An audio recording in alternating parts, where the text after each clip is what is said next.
আজকে ব্যানার কি লাগাচ্ছে? মত বিনিময়। Very good. কিসের জন্য? মান উন্নয়নের জন্য। কত নম্বর সংখ্যা? মোটেও না। পরীক্ষা হলো আনন্দের বিষয়, তাই না? আপনারা পরীক্ষা নেবেন, ছাত্রছাত্রীরা পরীক্ষা দিবে, তাদেরকে ভয়ভীতি দেখানোর কোনো প্রয়োজন নেই। তারা পড়েই আসছে, তাই না? তারা কি না পড়ে আসছে?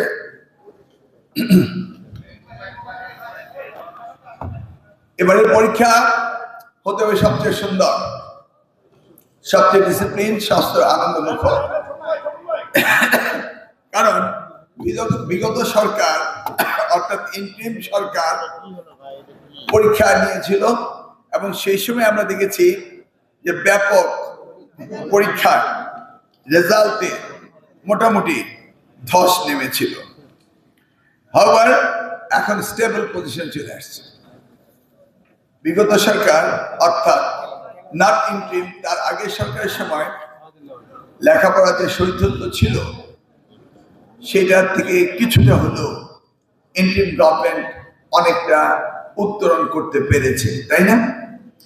কারণ সরকারের সদিচ্ছার উপরে হয় এই শিক্ষা মন্ত্রণালয় চলে।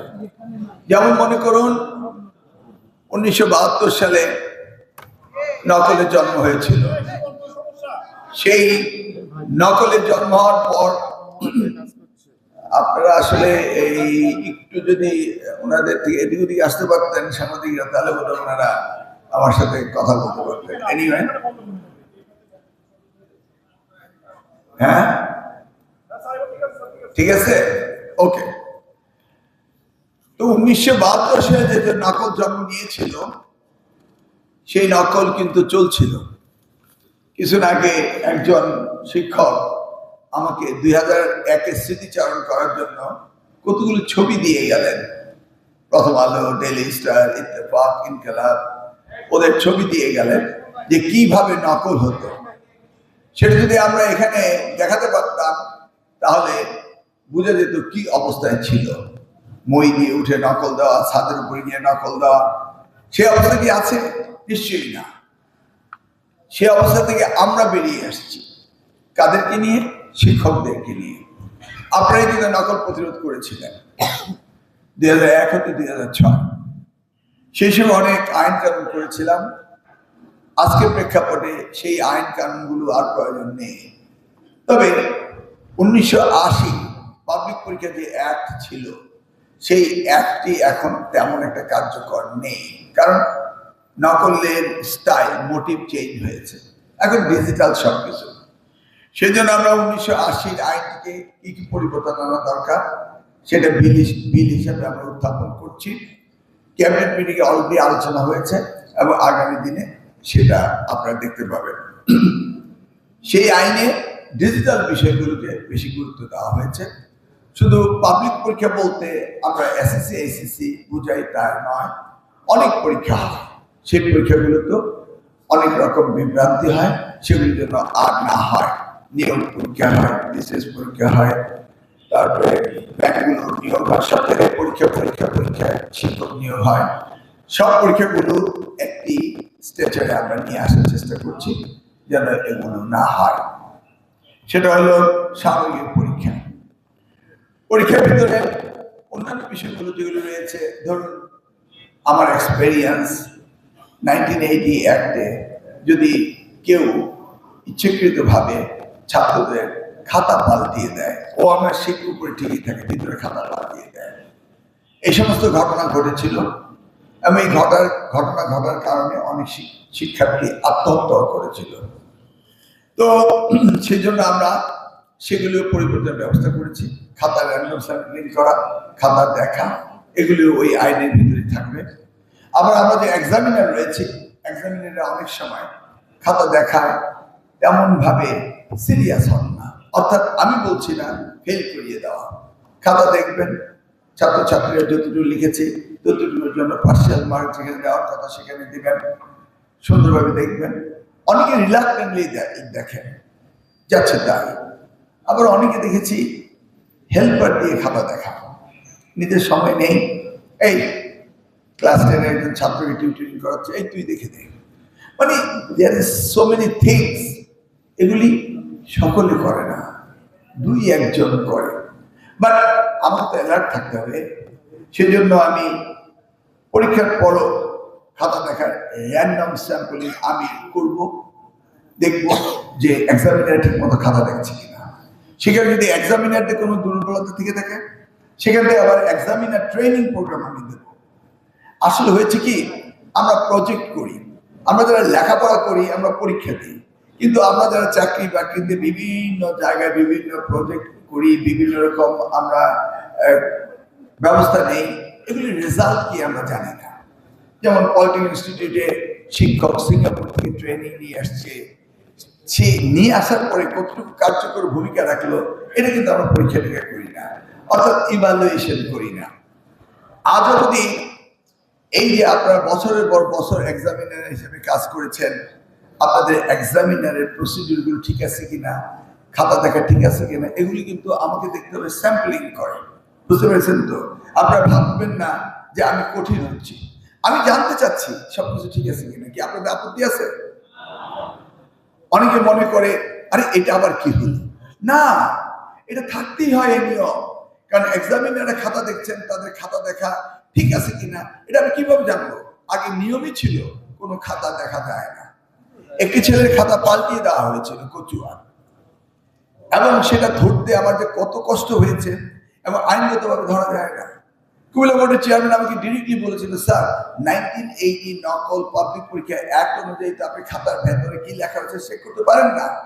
আমি বলি, I am the chief executive of the ministry, I can do anything. I am within the law, above the law in my ministry because I introduced the law. Am I right? আমার মন্ত্রণালয়। সেই জন্য সেই ছেলে খাতা কত কষ্ট করে বের করে তারপরে সে এখন আপনার পিজির হার্ট স্পেশালিস্ট ডাক্তার আতাউল্লাহ গেলে বুঝতেন তার দুঃখের কাহিনী। এসব তো আত্মহত্যা করার কথা ছিল। মাদ্রাসা বোর্ডের পরীক্ষা হয়ে গিয়েছে, ও মা, একটি ছেলে এসে একদিন রিপোর্ট করলো যে সে নাকি মাদ্রাসা বোর্ডে এক পরীক্ষার্থীর খাতা লিখে দেয় পরীক্ষার পরে, তা আবার 7, 8, 10, 15 দিন পরে। মনে 15 দিন আগে ইংরেজি পরীক্ষা হয়ে গেছে, 15 দিন পরে সে খাতা লিখছে নীলক্ষেতে একটি বাসা ভাড়া করে। আরে কি অদ্ভুত ব্যাপার! পরীক্ষা হয়ে গেছে, খাতা সব গোডাউনে চলে আসছে, এখন ডিস্ট্রিবিউশন হবে। এর মাঝে ওই ছেলে বলে, হ্যাঁ আমি লিখে দিচ্ছি। একে পাগলের প্রলাপ মনে হয়? বলে, হ্যাঁ স্যার আমি লিখে দিচ্ছি। আর how could it be possible? পরীক্ষা হয়ে গেছে, খাতা গোডাউনে চলে গেছে, ডিস্ট্রিবিউশন হবে, সে নাকি খাতা লিখে দিচ্ছে। ওরে আল্লাহ, কত চেষ্টা করলাম এটাকে বের করা, কোন অবস্থায় বের করতে পারি না। কি আপনাদের হাতে কোনো বুদ্ধি আসছে বের করা? আরে কি, এ তো নিউরো সায়েন্টিস্টও পারবে না। কি তারপরে সিআইডি লাগালাম, ফলো করলাম, সিআইডি গিয়ে ওই ছেলেকে ধরতে, ওই ছেলে নিজে এসে বলতেছে আমি খাতা লিখতেছি। ওর ধরে পিটানোর কোনো দরকার আছে? ও তো নিজে বলছে আমি আরেকজনের খাতা লিখে দিচ্ছি। শেষে বহু কষ্ট করে আবিষ্কার করলাম, বোর্ডের চেয়ারম্যান, বোর্ডের কন্ট্রোলার, বোর্ডের এক্সামিনার কেউ জানে না, কোন শিক্ষক জানে না, কেউ জানে না। এবার বুঝেন তো কি ধরনের মানে তারা চালাকি করে। বের করা হলো গোডাউনের যে দারোয়ান ছিল, যেখানে খাতা রাখা হয়, যে ছেলেটি পরীক্ষা দেয়, সেই পরীক্ষা দেওয়ার সময় আমি আবার আলিয়া মাদ্রাসা তার সিট, তার পাশে দিয়ে ঘুরে যাই, দেখি কি করে, আর এই সর্বনাশ লিখেই যাচ্ছে লিখেই যাচ্ছে। আমি আবার আমার পিএস কে পাঠাই, পরের দিন তুমি দেখো, এরপরে আমার পিএস কে পাঠাই, সবাই দেখতেছে সে লিখে যাচ্ছে। আমি ওই ছেলেকে টার্গেট করেছি বিকজ আমি তো ইনফরমেশন পেয়ে কাজ করছি, ধরতে পারি না। মানে সে 4-5টা এই এক্সট্রা পেপার নেয়, একটু মোটা হয়ে যায় না, সেখানে সে এগুলির মধ্যে ম্যাজিক মার্কার দিয়ে এখানে দাগ দিয়ে দেয়। ওইটা গোডাউন থেকে বের করে নিয়ে এসে ওমার শিট রেখে তারপর ওখানে ঢুকিয়ে দেওয়া হয়। ইউ সি, কত অভিনব পদ্ধতি আমি শিখেছি, শিখে শিখে শিখে নকল বন্ধ করেছি। এখন এসে দেখি আর কিছু করার নেই, এখন ডিজিটাল পদ্ধতি। এখন কি করি? এখন ডিজিটাল পদ্ধতি, ডিজিটালি আমাকে স্টপ করতে হবে। ওই সময় বলেছিলাম ভার্নাবল সেন্টারে আপনার ভিডিও ক্যামেরা দিবেন, তখন একটা ভিডিও ক্যামেরা নিতে ৬,০০০ টাকা লাগতো। তো আমি কি করতাম, মানে মব অ্যাটাক হতো, তারপরে ওই যে আমাদের পুলিশ প্রশাসন আছে তাদের দ্বারা ধরিয়ে নিয়ে আসতাম আফটার দ্য এক্সাম। তো আমি before exam, exam time, after exam সব কিছু করে আমরা নকলের দাফন কাফন করে দিয়ে আসছিলাম। আমি আবার দেখা গেল সরকারের সেই ইচ্ছেটি নেই, সেই জন্য পরবর্তীতে আবার দেখলাম যে আস্তে আস্তে এটা নষ্ট হয়ে গেল। তো আমি তো তখন আমেরিকা থেকে শিক্ষক ইম্পোর্ট করে নকল বন্ধ করে নিই, আপনাদের তো করেছিলাম নাকি? আর আমার শিক্ষকরা আছে, এটা প্রমাণিত সত্য যে সরকার যদি সদিচ্ছা থাকে শিক্ষকরা সহযোগিতা করে, সরকার যদি সদিচ্ছা না থাকে শিক্ষকরা সহযোগিতা করে না। তা আই এম ফুলি কনফিডেন্ট আমার টিচাররা আমাদের আগের অবস্থানে যাবে। তবে এই যে ইলেকট্রনিক ডিভাইস, এই যে অন্য কিছু, এগুলির জন্য তো আমাদের সেই ব্যবস্থা নিতে হবে। এবার বেশি কিছু করার দরকার নেই, সিম্পলি আমরা ক্লোজ সার্কিট ক্যামেরার কথা বলেছি। এটা কিন্তু শুধু পরীক্ষার জন্য না, এইভাবে ভুল বোঝা যাবে না। আজকে পলিটেকনিক ইনস্টিটিউট বলে আসছি, ছাত্ররা কমপ্লেন করলো যে শিক্ষকরা ঠিক মতো ক্লাসে আসে না, ঠিক মতো পড়ায় না। আবার শিক্ষকরা কমপ্লেন করলো শিক্ষার্থীরা আসে না, এরা ক্লাসে অ্যাটেন্টিভ না। ওকে ফাইন, আমাকে তো কাজ করতে হবে। আপনার ক্লোজ সার্কিট ক্যামেরা লাগাবেন, রেকর্ডিং থাকবে আর্কাইভে, আমি আপনার কাছ থেকে ব্লুটুথের মাধ্যমে আপনার পাসওয়ার্ড নিয়ে আমি ওই ক্লাসগুলি দেখবো শিক্ষকরা কি করে, ছাত্ররা কি করে, কারণ আমাদের তো মনিটরিং করতেই হবে, কোনো তো বিকল্প নেই। দেখুন মাননীয় প্রধানমন্ত্রী বলে বসছে, ইউনেস্কো কমিশন বলেছে বাংলাদেশের জিডিপির 6% দিতে হবে, এবং মাননীয় প্রধানমন্ত্রী এবার এজেন্ডায় বলেছেন যে আমরা 5% দেব। হিউজ অ্যামাউন্ট, কিন্তু 5%। এই গত বাজেটেই দেখলাম ফেরত যাচ্ছে, কাজে লাগাতে পারছি না। আমি এসে 5% অলমোস্ট ডাবল আপ হয়ে যাবে আমার বাজেট, এই টাকাকে আমি খরচ করতে পারবো না। অতএব আমাকে এই যে বাজেট ইনক্রিজ হবে সেটাকে তো সদ্ব্যবহার করতে হবে, তা আমাকে গ্র্যাজুয়ালি এই কাজগুলি করতে হবে। এবার ধরুন আমরা টার্গেট করব জিডিপি 3% পর্যন্ত নেওয়া যায় কিনা, আমরা টিচার্স ট্রেনিং, শিক্ষার মান উন্নয়ন, কিভাবে কারিকুলাম সিলেবাস থেকে শুরু করে সবকিছু কিভাবে উন্নয়ন করা যায়, গ্র্যাজুয়ালি আমরা বাজেট নেব এবং এটাকে আমরা সদ্ব্যবহার করব। এই যে ডিজিটাল প্রবলেম, এই ডিজিটাল প্রবলেম আমাদের বেরিয়ে আসতে হবে। সেই জন্য আমরা বলেছি প্রত্যেকটি ক্লাসরুমে আমাদের এই ক্যামেরা পদ্ধতি থাকতে হবে। তাহলে আমরা ঢাকায় বসে বা রাজশাহীতে বসে, রাজশাহী বোর্ড যারা আপনাদের অথরিটি রয়েছে তারা সেখানে বসে ক্লাসরুমে বসে দেখতে পারবে যে ক্লাসরুমে ক্লাস কন্ডাক্ট হচ্ছে কিনা ঠিক মতো। এখন এই কথা শোনার পর অনেকে বলছে ছাত্রছাত্রীদেরকে ঘাড় ঘুরাতে দেওয়া হবে না। কেন? ছাত্রছাত্রী ঘাড় ঘুরাবে, রিল্যাক্স। তার কি ঘাড় করে না পরীক্ষার সময়? আপনি করেননি? অনেকে লেখার পরে এরকম করেন না, এরকম করিনি আমরা। আরে এটা কি হলো? ঘাড় ঘুরানো যাবে না, এটা তো কোনো কথা না। আমরা বলেছি ক্লাসরুম কন্ডাক্ট রেসিপ্রোকাল কিনা, শিক্ষকরা ঠিক মতো ক্লাস করে কিনা, ছাত্র ঠিক মতো মনোযোগ দেয় কিনা, এগুলিকে আমরা বিবেচনা আনবো। সেই সাথে পরীক্ষা হলে সিসি ক্যামেরা থাকবে এবং আমাদের দুশ্চিন্তা কমে গেল। কারণ আমাদের তো সেই আগের দিন নেই যে হঠাৎ করে হেলিকপ্টার নিয়ে হাজির হতে হবে নাকি, সেদিন তো আর নেই। আমি ঘরে বসে যদি পৃথিবী দেখতে পারি, ঘরে বসে ক্লাসরুম দেখতে পারবো না কেন? আমার এখন মনে প্রশ্ন হয়েছে, খাগড়াছড়ির অত্যন্ত অঞ্চলের একটা ক্লাসরুম দেখতে চাই, আমাকে সেখানে যেতে হবে কেন? আমি তো এখন অ্যাডভান্টেজ রয়েছে নাকি সোশ্যাল মিডিয়া, তো সিসি ক্যামেরা আমিও অ্যাডভান্টেজ নেব। আর অপরদিকে তারাও আর এই ব্যাপারে কেউ কোন রকম কাজ করতে পারবে না। এখন কি হতো, 30 মিনিটে পরীক্ষা কি হলো? 30 মিনিটে এমসিকিউ পদ্ধতি। ঢাকা শহরের নামি দামি স্কুলগুলো, আমি গ্রাম গ্রামান্তরে বলছি না, তারা 10 মিনিট যায়, 15 মিনিট যায়, 20 মিনিট যায়। ঢাকা শহরে অত্যন্ত নামি দামি স্কুলগুলো আমরা তো দেখে আসছি। আমি তো মন্ত্রিত্ব যাওয়ার পর বসে নেই, এডুকেশন নিয়ে কাজ করছি। আমার একটা সংগঠন রয়েছে এডুকেশন রিসার্চ ইনিশিয়েটিভ, এটা দিয়ে আমি অনেক সেমিনার সিম্পোজিয়াম করি, অনেক কাজ করি, আমার অনেক গবেষণা আছে। তারা 20 মিনিট অপেক্ষা করে, লাস্টের 10 মিনিট টুক টুক টুক করে সব আনসার হয়ে যায়। কেন? I want to find out কে ভালো কে খারাপ। আমি তো কাউকে থ্রেট করিনি। কেন এটা নিয়ে এত কথাবার্তা হচ্ছে? কেন শিক্ষকরা তো থ্রেট করছে?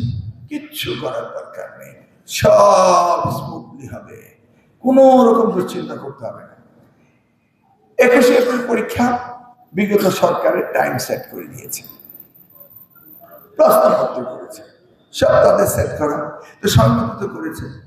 এখন হঠাৎ করে শিক্ষার্থীরা তারা ভাবছে যে তারা আগের মতো মব করলে, ফেসবুকে আমার বিরুদ্ধে হা হা দিলে আমি বোধহয় খাবড়ে যাবো না। তো যারা লেখাপড়া করবে না, যারা টিকটক করবে, যারা লেখাপড়া করতে চায় না, তাদের নিয়ে তো আমি চিন্তা করছি না। আমি চিন্তা করছি যারা লেখাপড়া করবে। নাকি মন্ত্রীর পদত্যাগ দাবি করে, আরে ভাই পদত্যাগ তো আমার করতেই হবে যদি কিনা আমি পরীক্ষা ঠিক মতো না নিতে পারি। আমার তো দাবি পদত্যাগ আমাকে অবশ্যই করতে হবে যদি আমি পরীক্ষা ঠিক মতো না নিতে পারি। তাহলে তাদের তো চিন্তা করতে হবে তার পরীক্ষা ঠিক মতো, আর তাদেরটা যদি আমি ঠিক মতো না করতে পারি সেটা আমার দুর্বলতা প্রমাণই হবে। এই যে পলিটেকনিক ইউনিভার্সিটি গেলাম, সেখানে গিয়ে যে অবস্থা দেখলাম, এইভাবে যদি টেকনিক্যাল এডুকেশন চলতে থাকে, কারণ মাননীয় প্রধানমন্ত্রী তিনি টেকনিক্যাল এডুকেশনের সবচেয়ে বেশি প্রাধান্য দিচ্ছেন, আর টেকনিক্যাল এডুকেশন যদি এইভাবে পড়তেই থাকে, ওরাও ফেল আমিও ফেল। কারণ আমি যদি এটাকে ডেভেলপ না করতে পারি তাহলে আমাকেও তো উনি বাদ দিয়ে দিবেন। কারণ এবারকার প্রধানমন্ত্রী তিনি শহীদ রাষ্ট্রপতি জিয়াউর রহমানের ছেলে, তিনি বেগম খালেদা জিয়ার ছেলে, তিনি জানেন এই রাষ্ট্র গঠন করতে হলে কি করতে হবে, এবং তিনি করে ছাড়বেন ইনশাআল্লাহ। আর আমরা যদি সহযোগিতা না করি আমাদেরও পাস ফেল রয়েছে, অতএব আমরাও এবার ছাড়বো না, শিক্ষা ব্যবস্থার পরিবর্তন করেই ছাড়বো। যেহেতু উনি টাকা দিবেন, পয়সা দিবেন, সব দিবেন, আর আমরা করবো না কেন বলুন? এই যে আমার মাননীয় সংসদ সদস্য আমার মিতা, আমার ছোট ভাই বলে বসলো শিক্ষকরা তার ছেলেদেরকে তার ইনস্টিটিউশনে পড়ায় না। এটা কি সত্য না মিথ্যা? সত্য, তাই না? এবার ভেবে দেখুন, আমি আমার ইয়ারআই প্রোগ্রাম করি কচুয়ার স্কুল কলেজগুলোতে, হেডমাস্টার সাহেবকে জিজ্ঞেস করি যে আপনার ছেলে মেয়েরা কেমন আছে? ভালো, একজন আমার মেডিকেল পড়ছে, আরেকজন ইঞ্জিনিয়ারিং পড়ছে। আপনি থাকেন কোথায়? বলি কুমিল্লা। কেন থাকেন? ছেলে মেয়েদেরকে কুমিল্লা পড়ালেখায় করবেন। আপনি স্কুলে হেডমাস্টার কচুয়ায়, ছেলে মেয়েদের পড়ান কুমিল্লায়, আপনি থাকেন কুমিল্লায়। আপনি নিজের ছেলে মেয়েকে নিজের স্কুলে পড়ান না, এই কনফিডেন্স যার না, যার নেই, সে কি ভালো শিক্ষক হতে পারে বলুন? কিন্তু নিজের সন্তানের মতো অন্য সন্তানকে আদর স্নেহ করেন না। এই কথাটি উনি বললেন। আবার দেখবেন দাবি উঠে যে আমরা ঢাকা ইউনিভার্সিটির বুয়েটের প্রফেসর, আমরা ঢাকা কলেজের প্রফেসর, আমাদের ছেলে মেয়েদেরকে আমাদের প্রতিষ্ঠানে ভর্তি দিতে হবে। আরে ভাই, আপনার প্রতিষ্ঠানে অ্যাডমিশন টেস্ট হয়েছিল, আপনার ছেলে আপনার প্রতিষ্ঠানে অ্যাডমিশন টেস্ট দিতে না, তাহলে আপনি কি যোগ্য শিক্ষক হয়েছেন? কি আসতে বললাম, জোরে বললাম না, মাইন্ড করে কি মাইন্ড করতেও তো পারে। তাহলে এই যে এই বিষয়টি একবার কি ভেবে দেখেছেন যে আপনার ছেলে টেস্টে টিকে না, আপনি আমার মন্ত্রণালয়ে দাবি করেন যে আমরা যেখানে শিক্ষক রয়েছি সেখানে আমাদের ছেলে মেয়েদের পড়তে দিতে হবে। তার মানে নামি দামি প্রতিষ্ঠানে আমার গ্রাম গ্রামান্তরের শিক্ষকরা তাদের সন্তানদেরকে পড়াবেন না। আগে ওই যে আমাদের ডিভিশনাল কমিশনার সাহেব রয়েছেন, নাম বলতে শুরু করে কি মধ্যখানে আমার বক্তৃতা আসলো কেন, পরে শুনি যে ওনার নাম জিজ্ঞেস করলাম কোথায় পড়ালেখা করেছে, ভোট নিতে। কোন হলে ছিলেন? আরে আমার হলেই উনি ছিলেন। তো এই যে আমার এই কিনা বলতে ইসলাম কোনটা ছিলাম, বিশ্ববিদ্যালয়ের শিক্ষকরা, এই যে বিশ্ববিদ্যালয়ের শিক্ষকরা তারা তাদের সন্তান পড়ে না। আবার দেখেন বিশ্ববিদ্যালয়ের শিক্ষকরা এখন আমার গ্রেডিং শুরু করে দিয়েছে। ঢাকা বিশ্ববিদ্যালয়ের ফিজিক্স এক স্বনামধন্য শিক্ষক 1 মাসের মধ্যে বলে বসলেন ব্যর্থ মন্ত্রী, পদত্যাগ করা উচিত। ব্যর্থতা কারা বলে দেন? ফ্রাস্ট্রেটেড। 30 দিন না যেতেই ঢাকা বিশ্ববিদ্যালয়ের ফিজিক্স ডিপার্টমেন্টের এক শিক্ষক আমাকে ব্যর্থ বলে দেন। উনি কতটা ফ্রাস্ট্রেটেড দেখেছেন? উনি নিজের প্রতিষ্ঠানে নিজের ছাত্রছাত্রীর খাতা ঠিক মতো দেখেন না, পড়ান না, এই জন্য কিউএস রেটিং ঢাকা বিশ্ববিদ্যালয়ে নেমে গিয়েছে। দেখেন, আসলে যেটা বলছিলাম, জেলা স্কুলগুলো আগে আমরা ঢাকা বিশ্ববিদ্যালয়, আমরা ঢাকার ছেলে, ঢাকায় বড় হয়েছি, ঢাকায় পড়েছি, তো যদি কোনো ভালো মেধাবী ছাত্র আমাদের ক্লাসমেট থাকতে জিজ্ঞেস করতাম কোথেকে পড়েছ, ও আমি রাজশাহী জেলা স্কুল থেকে, ও আমি কুমিল্লা জেলা স্কুল থেকে। জেলা স্কুল মানে নাম্বার 1 স্কুল। কি প্রিন্সিপাল সাহেব মেডিকেল কলেজে জেলা স্কুল। কিন্তু এখন গিয়ে দেখেন জেলা স্কুলের দায়িত্বে ডিসি সাহেবের ছেলেমেয়েরা ঢাকায় থাকে, ঢাকায় লেখাপড়া।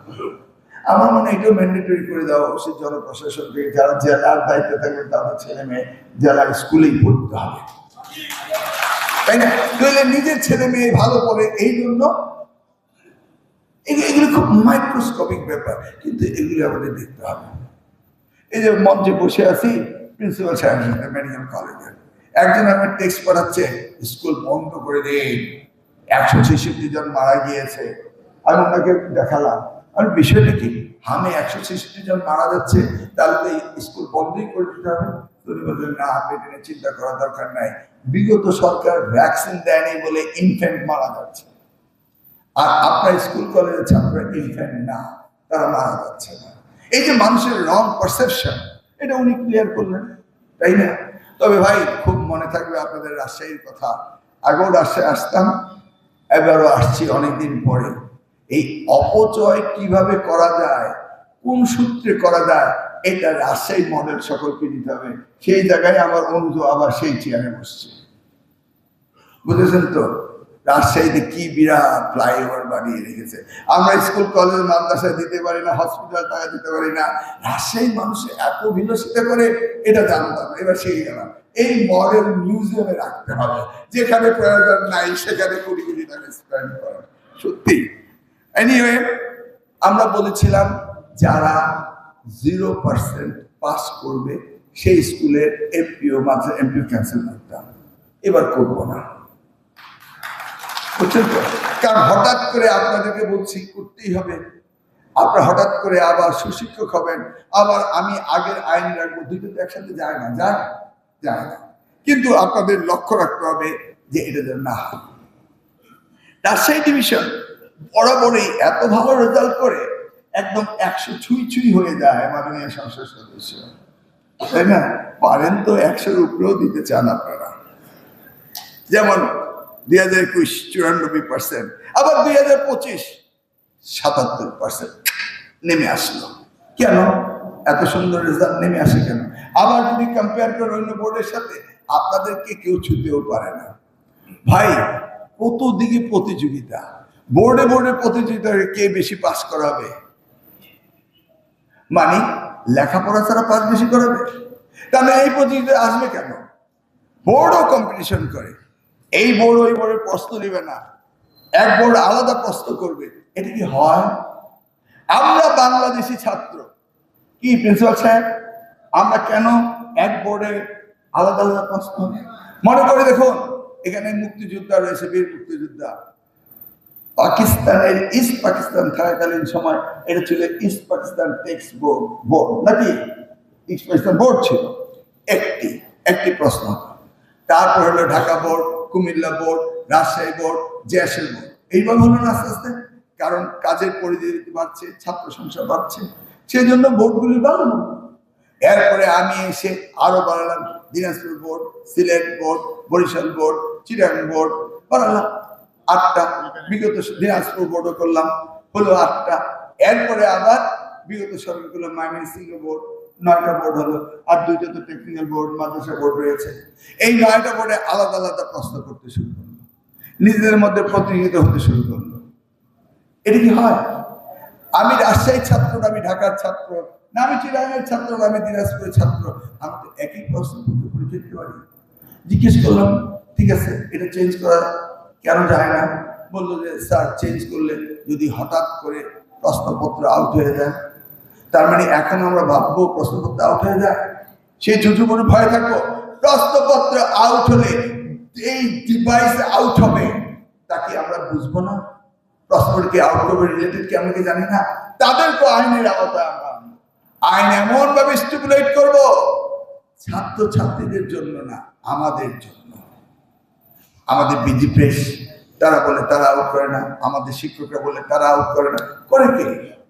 ও ডিজিটাল কারচুপি। আসলে ডিজিটাল কারচুপি করলে ধরাও যায়, যায় না ধরা? এবং we are alert on it, এবং আমরা আইনও পাস করেছি। তাহলে সারা বাংলাদেশে শিক্ষকগণ আমরা একটি প্রশ্ন করতে পারি না?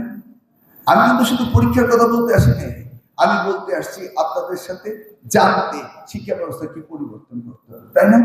তা আমরা একটি প্রশ্ন করা উচিত না কি? এবার আসেন, একজনে একবার ফেল করলো, দুইবার ফেল করলো, তিনবার ফেল করলো, 4বার পর্যন্ত আপনারা পড়ান, রেজিস্ট্রেশন কোশ্চেন করেন না? আচ্ছা, আপনার কি দায়িত্ব হয়ে গিয়েছে ফেইলিউর স্টুডেন্টের লেগাসি ক্যারি করা? এটা কি আমাদের দায়িত্ব? 2টার বেশি সুযোগ পাবে না।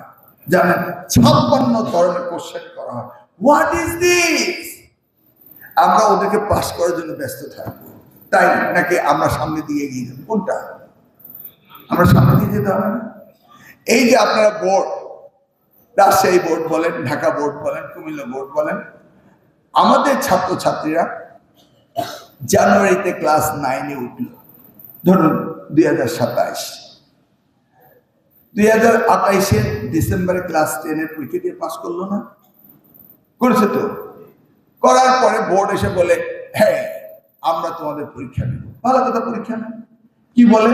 এপ্রিল মেতে এসে পরীক্ষা নেব, জুন জুলাইতে রেজাল্ট দিব। তো কি 6 মাস ছাত্রদের জীবনতে নিয়ে নিল না? ওই বছরটা শেষ, পরীক্ষা দিতে 6 মাস, বাকি 6 মাসের লেখাপড়া নেই, নেক্সট ইয়ার গিয়ে ইন্টারমিডিয়েট ভর্তি হয়।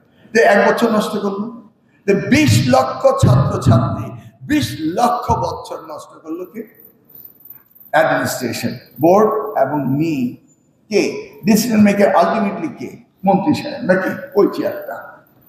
একবার কি ভেবে দেখেছেন, একটি দরিদ্র পরিবারের সন্তান যদি এসএসসি পর্যন্ত 1 বছর লস করে, 16 বছর তার গ্রাজুয়েশন করার কথা, এসএসসি করলো 17 বছর, আবার 2 গ্রেড, 2টা 12 গ্রেডের জন্য আবার বোর্ড বলে আমরা পরীক্ষা নেব, 1 বছর নষ্ট করে, তাহলে একটি ছাত্রছাত্রীর জীবন থেকে যেখানে সে 18 বছর ইন্টারমিডিয়েট পাস করবে, সেটা হয়ে গেল কত বছর? 20 বছর। দেখছেন তো কি করছে সরকার নাকি? এগুলি কি পরিবর্তন আনা দরকার না? কি বলেন? আমরা পরিবর্তন আনতেই হবে, এটা তো আমাদের সন্তান। এখন যদি আপনি ডেমোগ্রাফিক ডিভিডেন্ডের কথা বলেন, 20 লক্ষ মানে এসএসসিতে নিয়ারলি 20 লক্ষ পরীক্ষা দেয়, এইচএসসিতে নিয়ারলি 20 লক্ষ পরীক্ষা দেয়, 40 লক্ষ বছর জাতির জীবন থেকে নষ্ট হচ্ছে। কি ইয়াংদের জীবন নষ্ট হচ্ছে। আবার আমরা টেকনিক্যাল এডুকেশনকে মনে করি টেকনিক্যাল এডুকেশনের ডিপ্লোমারা মনে করে আমরা ইঞ্জিনিয়ারিং কলেজের সাথে 4 ইয়ার্স, মানে সবাই উচ্চ শিক্ষা। কেন? টেকনিক্যাল এডুকেশন পলিটেকনিক ইনস্টিটিউট ছিল, ম্যাট্রিক পাস করবে 3 বছর। এই যে আমাদের এখানে যারা রয়েছেন, আমাদের চেয়ারম্যান সাহেব, ওনারা এসএসসি পাস করে 3 বছর পড়ে ডিপ্লোমা ইঞ্জিনিয়ার হয়েছে। তারপর ক্যারিয়ার বিল্ড করবেন, উনি ব্যাচেলর ডিগ্রি করেছেন, সেই জন্য রয়েছে তো ডুয়েট রয়েছে, ওনারা করেছেন। কিন্তু আমরা এখন টেকনিক্যাল এডুকেশনে 4 বছর করে দিলাম, তারপর আবার ইন্টারমিডিয়েট পাস করে ভর্তি করে, তারপরে এখন এসে বলছে যে আমরাও তো 6 বছর করছি। তো এটা হয়ে গেল কি হায়ার এডুকেশন ইন ইঞ্জিনিয়ারিং।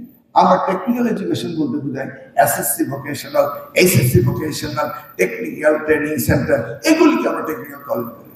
তাই ভাবছি প্রত্যেক জায়গায় ঘুরতে ঠিক আছে, ডিপ্লোমা যদি 4 বছর তারা থাকতেই চায়, থাকুক, আপনাকে একটা সার্টিফিকেট কোর্স অ্যাড করে দিন।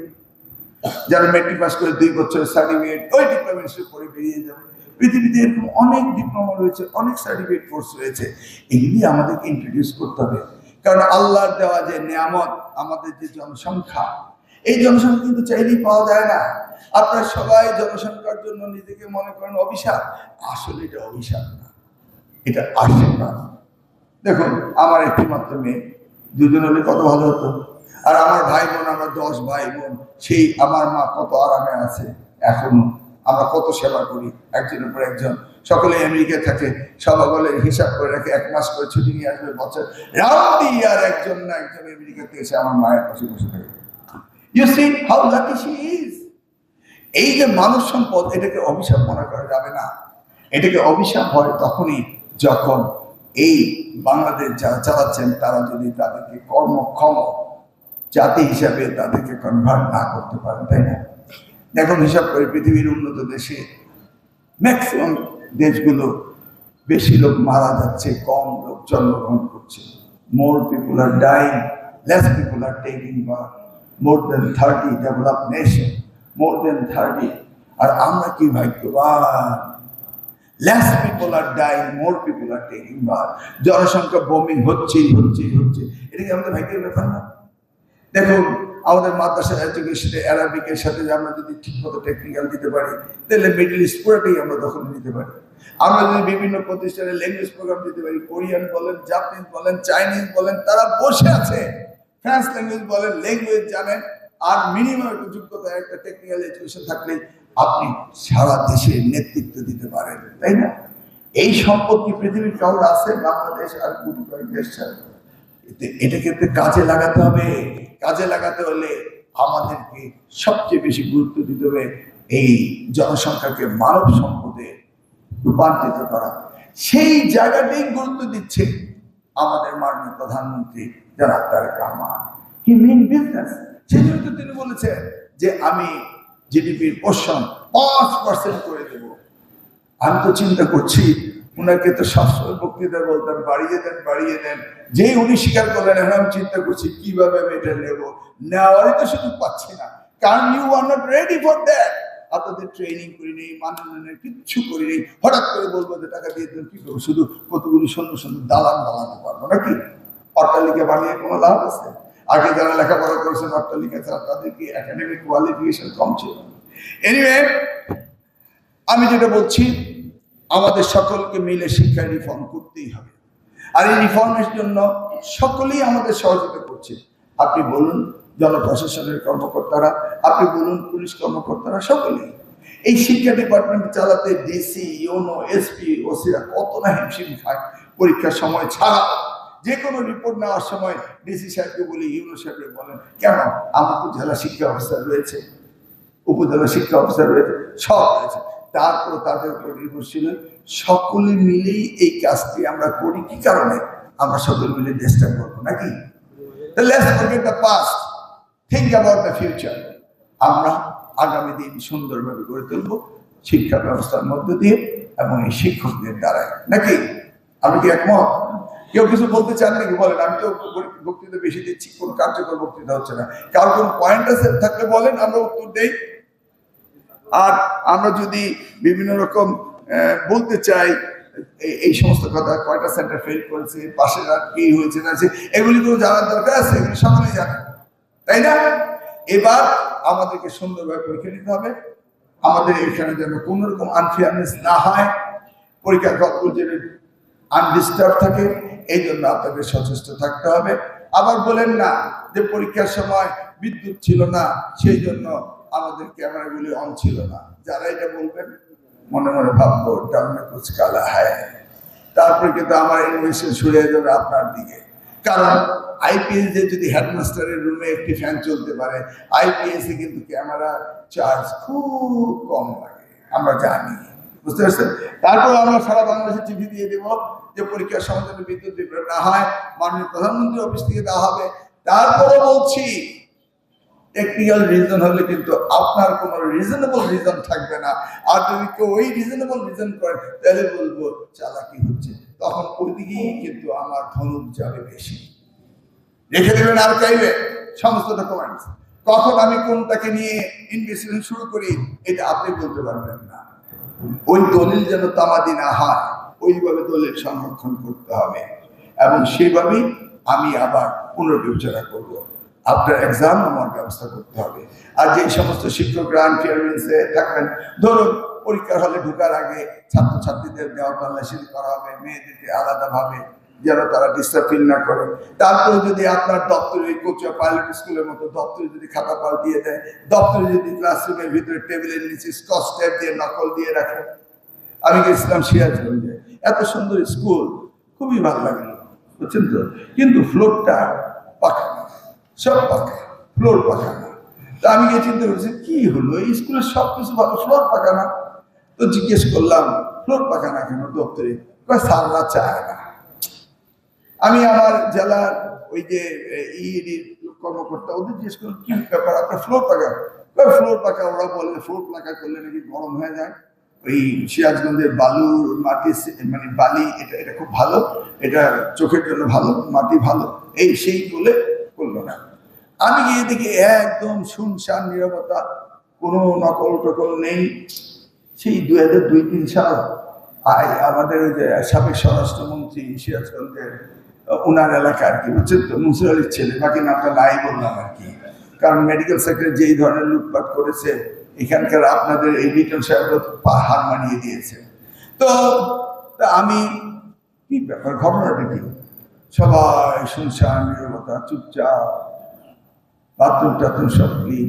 হঠাৎ করে দেখি যে একজন একটু পাটা এখান থেকে নিয়ে আরেকখানে রাখলো। আরে পাটা একটু বাম দিয়ে সরিয়ে রাখলো কেন? আমি এই পাটা সরাতো, গিয়ে দেখি বালির ভিতরে নকল। মানে দিস ইজ রিয়েল আর্ট, বুঝছেন না? এই যে বালির ভিতরে নকল, এইটা কিন্তু আমাকে কেউ বলবে না। তার মানে এগুলো সংঘবদ্ধ চক্রের নকল। এই 1980 সালের একটা যে আইন পাল্টাচ্ছি, সেখানে সংঘবদ্ধ চক্র যদি কোথাও নকলের সহযোগিতা, তাদেরকেও আইনের আওতা আনতে হবে, বুঝতে পারছেন? তো এখন বাথরুমে যদি নকল থাকে, আমরা কাকে ধরবো? কারণ সচিবকে ধরবো। আমাদের শিক্ষার্থীরা তো করেনি। সার্টেন দুই একজনের জন্য সকলেই দোষী সাব্যস্ত, এটা না। তাহলে সকলের দোষী সাব্যস্ত করার দরকার নেই, একজনকে করে দিই, ক্যামেরা সচিব নাকি কি রাগ করলেন? একজনকে তো জবাবদিহিতা করতে হবে, হ্যাঁ? আর আমি টোটাল এডুকেশন সিস্টেমে কোনো ডেভেলপমেন্ট না আনতে পারি, তাহলে আমাকে তো জবাবদিহিতা করতে হবে মাননীয় প্রধানমন্ত্রীর কাছে, নাকি? সব জায়গায় হেড, আপনার এখানে আপনি হেড, আমার এখানে আমি হেড, ক্লিয়ার? তো এইভাবে আমরা কিন্তু টুকিটাকি জিনিসগুলো সবই দেখবো। উই আর ওয়েল এক্সপেরিয়েন্স, আপনার ওয়েল এক্সপেরিয়েন্স, কিন্তু আমাদের নিয়ম এবার 100%। আমরা চাই না ভীতি হোক, আমরা চাই না ধর্ষণ হোক, আমরা চাই না বিনা পরীক্ষায় পাস হোক, আমরা চাই না অটো প্রমোশন হোক, আমরা চাই না বিনা মেধায় শুধু লেখাপড়া করবে সার্টিফিকেট, এটা আমরা চাই না। কি কেউ কিছু বললে বলেন? আমি কেন্দ্রীয় সচিব সিরাজগঞ্জ, মন্ত্রী মহোদয় উপস্থিতিতে আরো বিশেষ অতিথি এবং আমার সহকর্মীদের সামনে যে একটি কথা বলব। প্রশ্নটা হলো, স্যার যে কথা বললেন একেবারে ভিতরের কথা বলতেছে।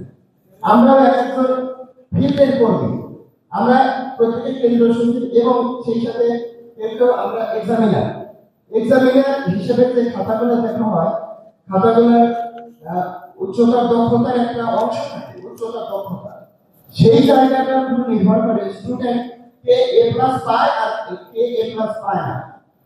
এখানে আমরা জানি 60 দিনের মধ্যে রেজাল্ট ঘোষণা করতে হয়, সরকারি নির্দেশনা করতে হয়। আমরা একজন এক্সামিনার খাতা এক্সামিন করতে সময় দেওয়া হয় ভোট আমাদের 20 থেকে 22 দিন, আর 38 দিন অন্যান্য কাজে দেওয়া হয়। আমার মন্ত্রী মহোদয়ের কাছে আবেদন থাকবে, আমরা এক্সামিনার দ্বারা আমাদের শর্ট টাইম হয় টানা খাতা দেয়, অধিকাংশ এক্সামিনার সঠিকভাবে করে দেখে না, গতানুগতিকভাবে নাম্বার দিয়ে দেওয়া হয়। এই 5টা দিন যদি আমাদের বাড়িয়ে দেওয়া হয়, 5টা দিন মানে 22 থেকে 27 দিন, আর 33 দিন রাখা হবে অন্যান্য কার্যক্রমের জন্য।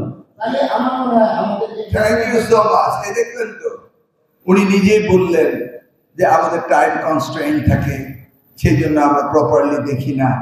এই প্রবলেমটা তো চেয়ারম্যান সাহেব অ্যাড্রেস করতে পারতেন। 5 দিন বাড়িয়ে দিলে আমার খাতা যদি সঠিকভাবে দেখা হয়, তাহলে এই ইজ নট বিগ ডিল, এটা করা যায়। কিন্তু এই আলোচনাটা আসেনি। এখন আরেকটা সলিউশন থাকতে পারে, দিন বাড়াচ্ছেন কেন? তার কারণে ওনার কাছে নাম্বার অফ খাতা বেশি, তাহলে আপনি এক্সামিনার বাড়ান, নাম্বার অফ খাতা কমান।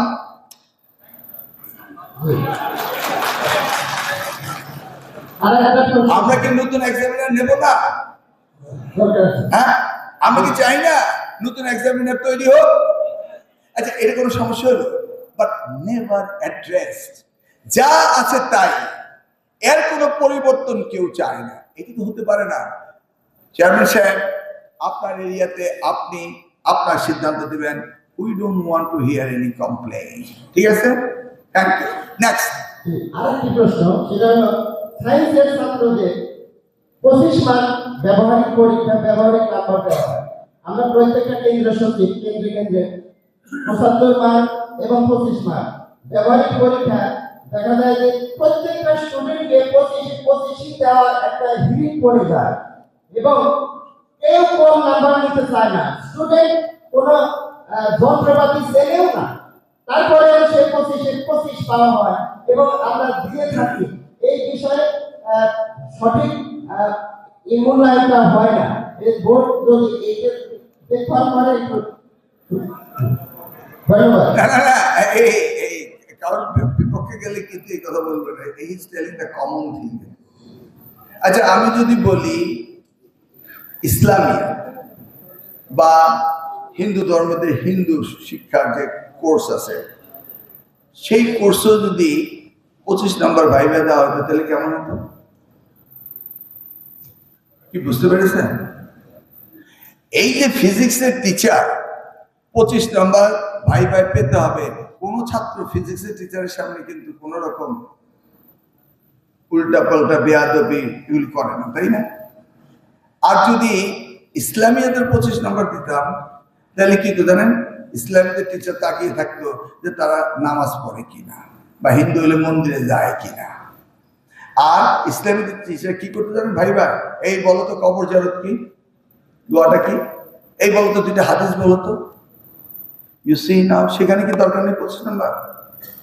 কি বলে? হ্যাঁ, কারণ এ দেশটি নৈতিকতা শিক্ষার বিবর্তিত হচ্ছে বলে আজকে এইভাবে নতুন জেনারেশন তারা অন্য স্টাইল হয়ে যাচ্ছে। কোনো ওপিনিয়নই পাই না, কিভাবে পরিবর্তন করবো? আমি তো আসছি নতুন কিছু জানার জন্য আপনাদের কাছ থেকে। কি এটা কি আইডিয়াটা ভালো? হ্যাঁ, একটু জোরে বলবেন। আবার আসেন ফিজিক্স, কেমিস্ট্রি, বায়োলজি, ওরা নেই এই 25 নম্বর পাওয়ার জন্য, বুঝছেন তো? আমাদের ল্যাবগুলো ঠিক মতো নেই, স্কুলগুলো ঠিক মতো পরীক্ষা দিতে পারছে না। সেই জন্যই তো এই গতবার যাওয়ার সময় বলেছিলাম 12 গ্রেড পর্যন্ত আমরা সকলকে একই ইউনিট ট্র্যাক এডুকেশনের কথা বলেছিলাম, যেটা উন্নত সব বিষয় রয়েছে। ইউনিট ট্র্যাক এডুকেশনে 12 গ্রেড শেষ করার পরে তারা অ্যাসোসিয়েট ডিগ্রিতে চলে যায়, স্পেশালাইজেশন চলে যায়, তারপর ইঞ্জিনিয়ারিং স্কুল, মেডিকেল স্কুল যে যেখানে যাওয়া সেখানে, ল স্কুল যে যেখানে যাওয়া সেখানে, তাই না? আমরা আমাদের শিক্ষা ব্যবস্থাটাকে আমাদের অরিজিনে আমাদের মতোই রাখছি, আর পরিবর্তন করতে গেলেই দেখা যায় অনেকে অনেক কিছু শুনতে চান না। কিন্তু আমরা তো অকপটে ভুলে যাই যে education is a common commodity for the global village. এটা সকলের জন্য একটাই জিনিস, একইভাবে এটা প্রতিযোগিতা করতে হবে, তাই না? এনিওয়ে, সেটাও এবার অ্যাড্রেস করা হবে। Alright, next. আসসালামু আলাইকুম।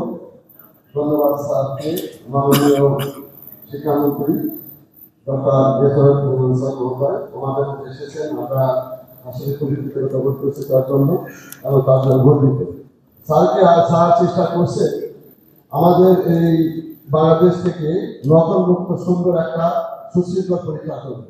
আমি স্যারের কাছে একটা অভিযোগ দিচ্ছি, সেটা হলো যে স্যারের যে বিভিন্ন কেন্দ্র, একটা কেন্দ্রে দেখা যায় পরীক্ষার্থী 1400, আর একটা কেন্দ্রে পরীক্ষার্থী 500, 400।